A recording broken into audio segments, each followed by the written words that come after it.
Good morning. Sometimes I hear people say, what people think of me is not important. It's only important what God thinks of me, and that's all that I should be concerned about. Well, today I want to look at this statement, especially for those who hunger to be used by God in a greater way. Whether you're buying or selling a house, one thing will always be important.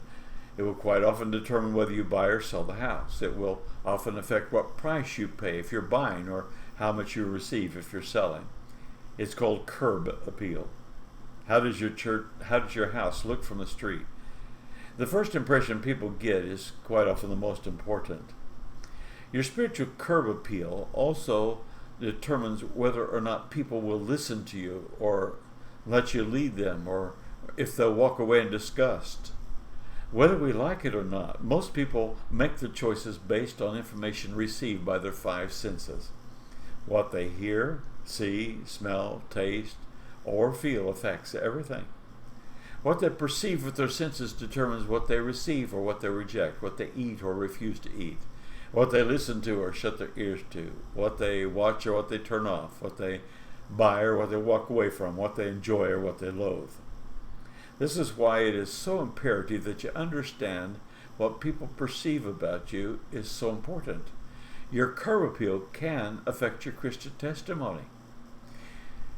It's just a fact that people are affected by how you dress, how you talk, how you treat others, how you work at the job, and yes, even by your personal appearance.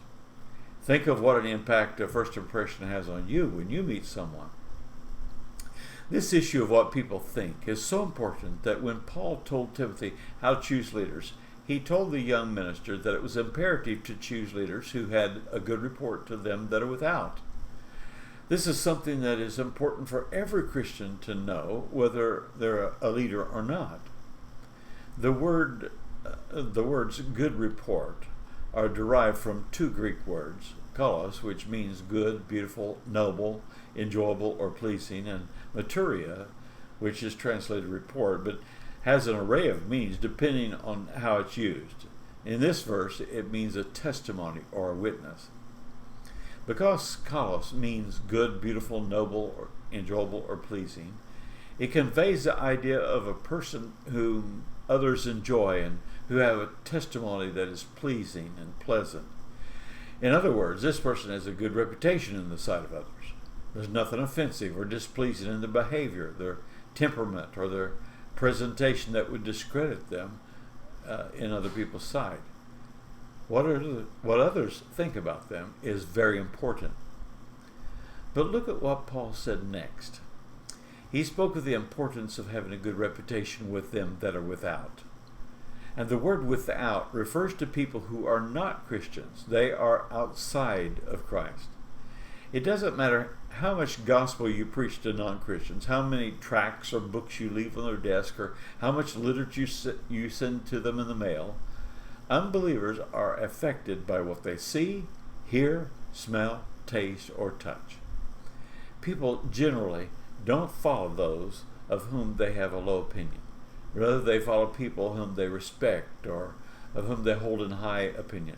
This shows the power of influence and the importance of people's perceptions. So let me ask you today, what is your curb appeal with unsaved people who see you every day? Do you have a testimony that you're a positive, optimistic, cheerful, faith-filled, hardworking, dependable person who's liked by others? Do non-Christians prefer not to work with you because you frequently display a negative attitude and often get a lazy performance on the job? How is your curb appeal to people in the Christian community, in the church? Do people in the church see you as a person that they can depend on, or do they view you as undependable and not serious about your commitment to Jesus Christ? Do your fellow believers look on you as one who is not living a consistent Christian life, is doing things that they know that you know God's Word tells you should not do?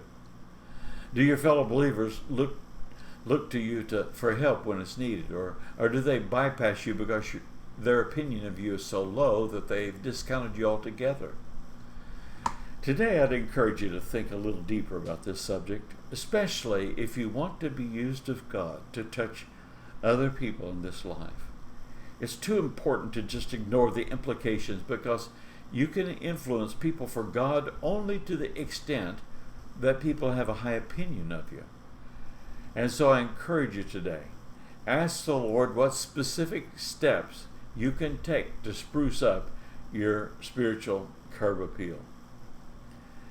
Well, I trust that this little word from God's Word will help you to become more effective in service for the Lord.